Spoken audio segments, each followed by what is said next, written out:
Now students, we are going to continue with the explanation of the lesson meeting Suzanne. So we have read that Uncle Bruno tried to console Yannick when he came to know that he had threw the paper tablecloth into the fire. Yannick saw Amandine crying and he decided to make all things correct. So what did he do? Let's read it. Next morning, I didn't go for my walk in the hills but made my way down through the village towards the chateau. So he decided to go to the chateau. It is a home, okay? It is a French home. I waited till there was no one about. I climbed the gates easily enough and then ran down through the trees. So Yannick is telling us how he reached the chateau. I waited till there was no one about. I climbed the gates easily enough and then ran down through the trees. There, surrounded by the vast and threatening forest on all sides, was the old man with very little hair who had come to the inn. So at the chateau, the boy Yannick met an old man, the same person who had come to the inn.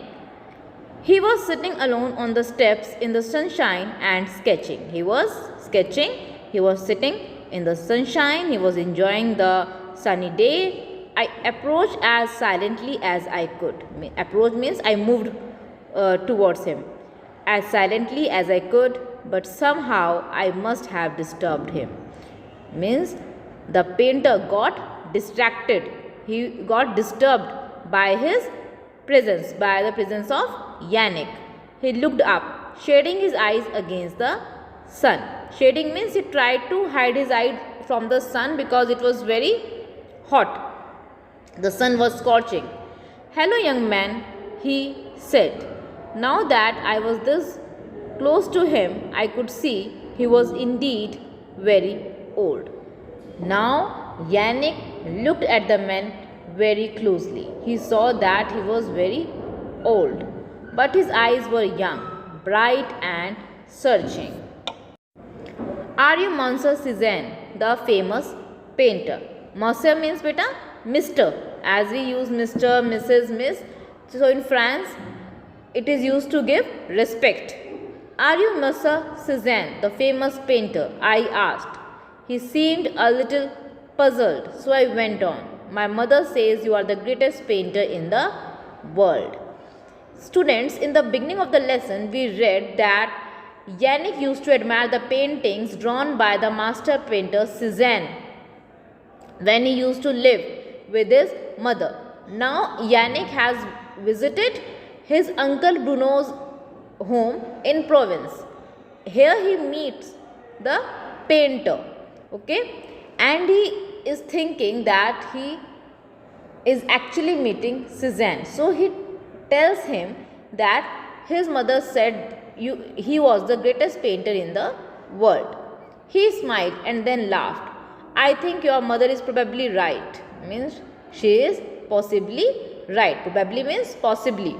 He said, you clearly have a wise mother, but why did she let a young lad means boy, young lad like you came wandering here on his own. Wandering means to move freely, okay, to roam. I explained why I had come and what I wanted. He looked at me with furrowed brows and said, I remember you now from last night. Of course, I will draw another picture for Bruno. What would he like? No, better still, what would you like? So, Yannick told the entire incident to the painter and he recalled everything with his wrinkled brows because he was old, so his eyebrows were wrinkled. He said, I remember you now from last night. Of course, I will draw another picture for Bruno. So he readily agreed to draw another picture for Bruno. And then he remembered that actually he drew the picture for the boy, not for Bruno. Why? Because he liked his creme brulee. He liked the creme brulee prepared by the boy, Yannick. So he asked him what he actually liked. I like sailing boats, I said. Can you do boats? Yannick told the painter that he liked sailing boats and requested him to draw boats. I will try, he replied with a smile.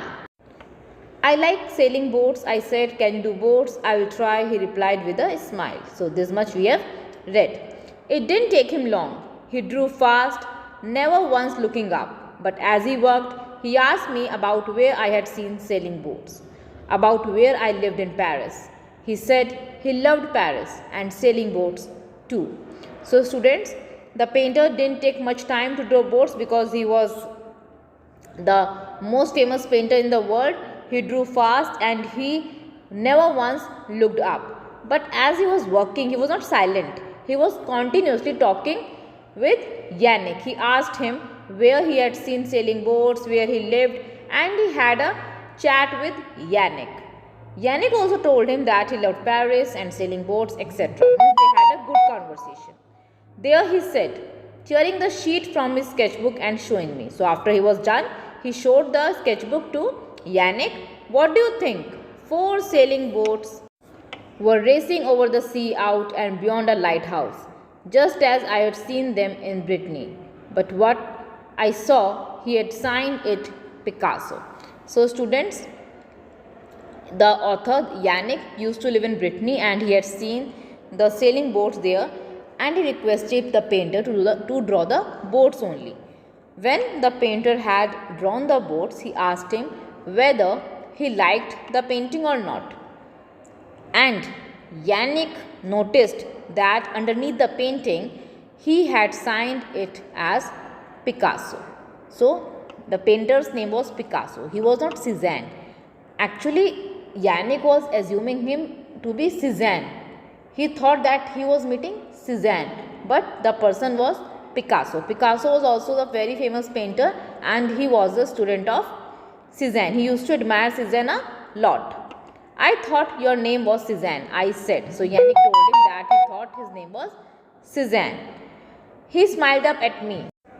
How I wish it was, he said sadly. Then he added, off you go now. How I wish it was. These words are significant. Why? Because these words tell us about the humble nature of the painter. He himself was the greatest painter. Picasso was very well known. He is remembered for his paintings till now. But he used to admire Cezanne a lot. And he wished himself to be the greatest painter like Cezanne. Off you go now. Then he told Yannick to leave.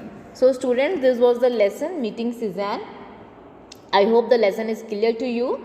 If you had any doubt in the lesson, if you find difficulty in any particular word or any particular line, you can ask me personally. Thank you.